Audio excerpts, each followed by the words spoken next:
Assalamualaikum warahmatullahi wabarakatuh. Kelompok 5 yang beranggotakan Tafa Nabilini Pertiwi, Triandayani, dan Bim Nur Mutiasari akan mempresentasikan tentang penilaian dengan portofolio PAUD. Untuk pengertian akan disampaikan oleh Mbak Safa.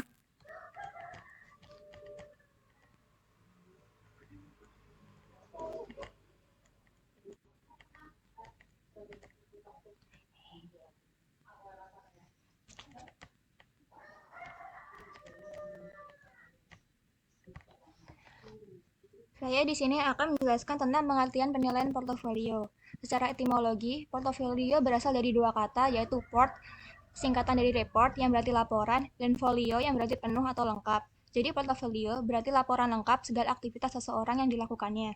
Secara umum, portofolio merupakan kumpulan dokumen seseorang, kelompok, lembaga, organisasi, perusahaan, atau sejenisnya yang bertujuan untuk mendokumentasikan perkembangan suatu proses dalam mencapai tujuan yang telah ditetapkan. Jenis bukti kegiatan yang dapat dikumpulkan dan disimpan terbagi menjadi 3 jenis, yaitu yang pertama portofolio pribadi yang berisi tentang data-data pribadi siswa, yang kedua portofolio belajar, yaitu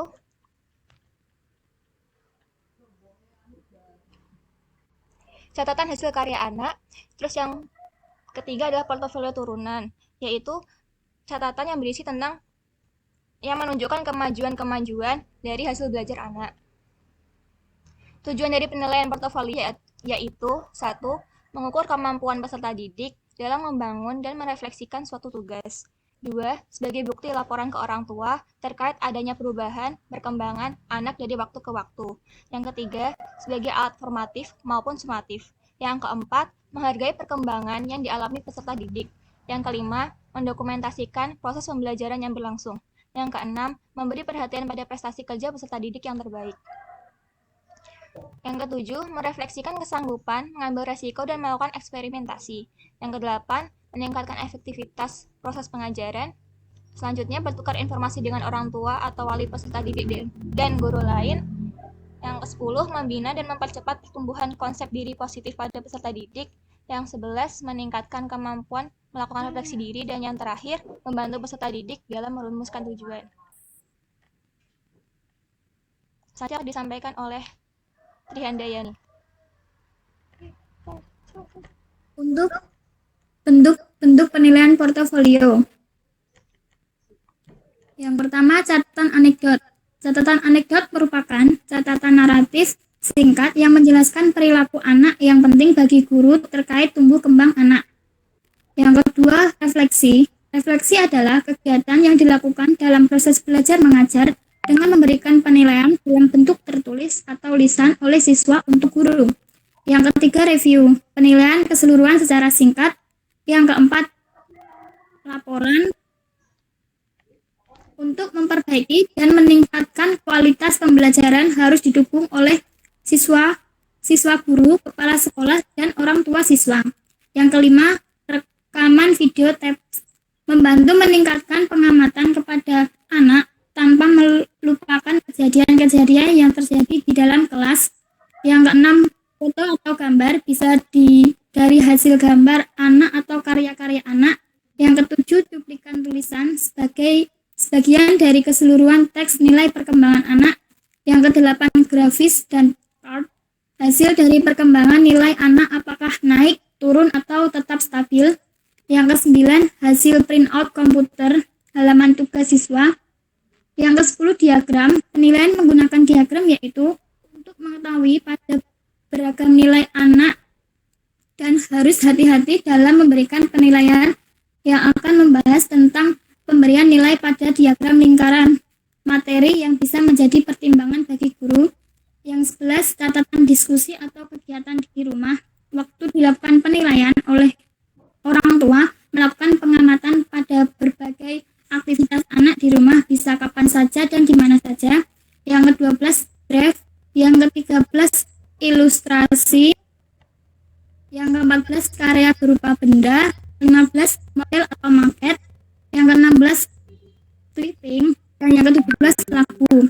Selanjutnya, untuk bahan penilaian portofolio meliputi penghargaan tertulis, penghargaan lisan yang tertulis, hasil kerja jasa dan hasil pelaksanaan tugas-tugas oleh siswa, daftar ringkasan hasil pekerjaan, catatan sebagai peserta dalam suatu kerja kelompok, contoh hasil pekerjaan, laporan hasil pekerjaan, catatan atau laporan dari pihak lain yang relevan, kopi absen atau daftar kehadiran, presentasi dari tugas-tugas yang telah diselesaikan, dan yang terakhir catatan-catatan negatif, misalnya peringatan tentang siswa. Selanjutnya, untuk kelebihan akan disampaikan oleh Dwi. Terima kasih Mbak Safa. Sini saya akan membacakan kelebihan dari penilaian portofolio. Di antaranya, 1. Memungkinkan pendidik mengakses kemampuan peserta didik untuk membuat, menulis, menghasilkan berbagai tipe tugas akademik. 2. Kemungkinan pendidik menilai keterampilan atau kecakapan peserta didik secara aktif, objektif, transparan, dan dapat dipertanggungjawabkan tanpa mengurangi kreativitas siswa di kelas. 3. Mendorong kolaborasi, yaitu komunikasi dan hubungan antara peserta didik dan pendidik. Yang keempat, memungkinkan pendidik mengintervensi proses dan menentukan di mana pendidik perlu membantu. 5. Mengajak peserta didik untuk belajar bertanggung jawab terhadap apa yang telah mereka kerjakan, baik di kelas maupun di luar kelas dalam rangka implementasi program pembelajaran. Yang keenam, membantu guru mengklarifikasi dan mengidentifikasi program pembelajaran. Nomor 7, memungkinkan guru melakukan penilaian secara fleksibel, tetapi tetap mengacu pada kompetensi dasar dan indikator terhadap hasil belajar yang ditentukan. Selanjutnya, kelemahan penilaian portofolio diantaranya: 1. Memerlukan waktu yang relatif panjang dan segera. 2. Pendidik harus tekun, sabar, dan terampil. 3. Tidak ada kriteria yang standar. 4. Ada kecenderungan guru hanya memperhatikan pencapaian akhir sehingga proses penilaian kurang mendapat perhatian. 5. Jika guru melaksanakan proses pembelajaran yang bersifat teoretik, kemungkinan besar inisiatif dan kreatif peserta didik akan terbelenggu sehingga penilaian portofolio tidak dapat dilaksanakan dengan baik. 6. Orang tua peserta didik sering berpikir skeptik karena laporan hasil belajar anaknya tidak berbentuk angka. 7. Penilaian portofolio masih relatif baru sehingga banyak guru, orang tua, dan peserta didik yang belum mengetahui dan memahaminya. Analisis terhadap penilaian portofolio agak sulit dilakukan sebagai akibat dikuranginya penggunaan angka. Selanjutnya, prosedur penilaian portofolio. Yang pertama, jelaskan kepada peserta didik bahwa penggunaan portofolio tidak hanya merupakan kumpulan hasil kerja peserta didik yang digunakan oleh guru untuk penilaian, tetapi digunakan juga oleh peserta didik sendiri. Yang kedua, tentukan bersama guru dan peserta didik portofolio apa saja yang akan dikumpulkan. Yang ketiga, kumpulkan dan simpanlah karya-karya tiap peserta didik dalam satu map atau folder di rumah atau loker masing-masing di sekolah. Yang keempat, berilah tanggal pembuatan pada setiap bahan informasi perkembangan peserta didik. Yang kelima, tentukan kriteria penilaian portofolio dalam bobot kepada peserta didik. Yang keenam, minta peserta didik menilai karyanya secara berkesinambungan. Yang ketujuh, apabila hasil yang dicapai belum memuaskan atau belum mencapai standar ketuntasan minimal SKM, maka peserta didik diberi kesempatan untuk memperbaharui. Yang kedelapan, jadwalkan pertemuan untuk membahas portofolio bila memungkinkan, undang orang tua untuk mendiskusikan hasil yang dicapai peserta didik. Selanjutnya akan saya serahkan kepada Mbak Safa selaku moderator. Demikian tadi presentasi dari kelompok kami. Apakah ada yang ingin ditanyakan? Saya mau tanya. Ya, Mbak Rindi. Saya Rindira Puspa ingin bertanya, bentuk portofolio tadi kan ada 17. Nah, yang sering digunakan pada saat penilaian untuk anak usia dini itu yang mana ya, Mbak? Dan alasannya apa? Terima kasih.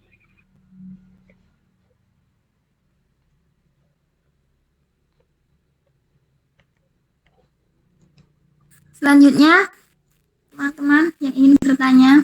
Saya. Mbak.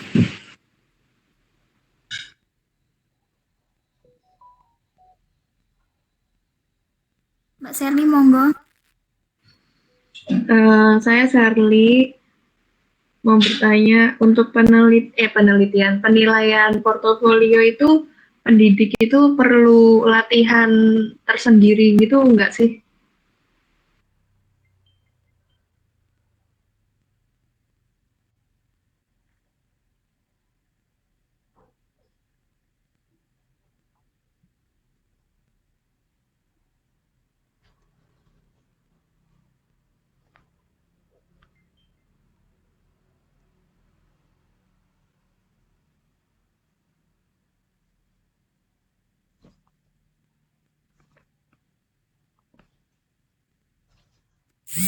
Apakah ada yang ingin ditanyakan lagi? Saya. Ya, Mbak Nadia. Tadi kan dalam penilaian portofolio itu ya tidak menggunakan angka. Jika tidak menggunakan angka, menggunakan apa? Dan kenapa penilaian portofolio mengurangi penggunaan angka dalam penilaian? Terima kasih.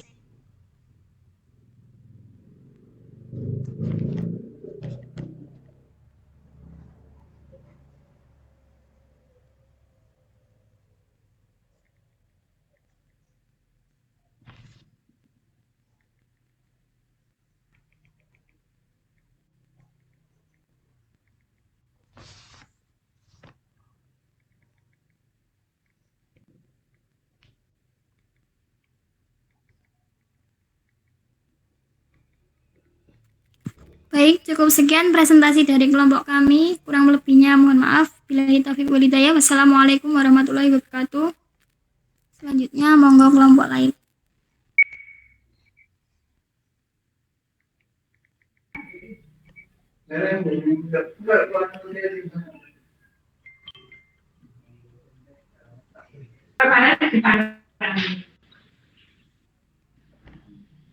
Assalamualaikum warahmatullahi wabarakatuh.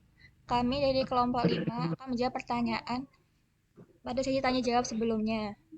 Yang pertama, saya akan menjawab pertanyaan dari Shirley. Untuk penilaian portofolio, apakah pendidik perlu ada pelatihan tersendiri atau tidak? Jawabannya tidak perlu. Yang perlu diperhatikan sebagai pendidik dalam penilaian portofolio adalah ketelitian, kesabaran, dan waktu yang cepat.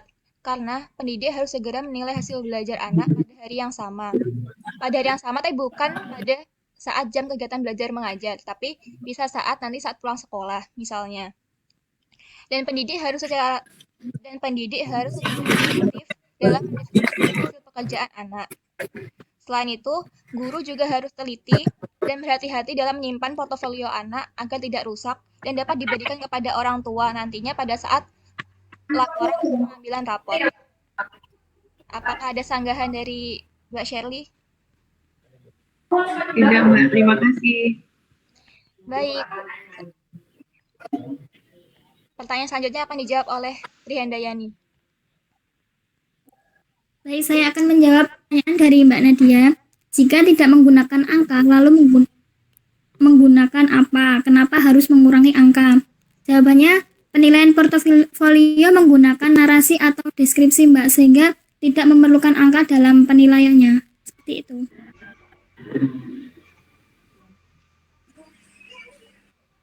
Terima kasih.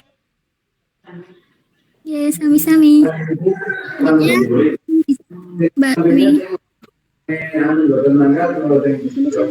Menjawab pertanyaannya Mbak Rindi. Bentuk portofolio yang sering digunakan di PAUD, yaitu 1. Catatan anekdot karena berupa catatan perilaku anak dalam kegiatan belajar mengajar. 2. Foto atau gambar berupa gambar anak maupun foto saat anak sedang mengerjakan tugas. Yang ketiga, karya berupa benda, hasil karya anak yang telah dikerjakan. 4. Rekaman atau video berupa dokumentasi untuk penilaian unjuk kerja. Dari Mbak Rindi, apakah ada tanggapan? Tidak ada, Mbak. Terima kasih atas jawabannya. Iya, sami-sami.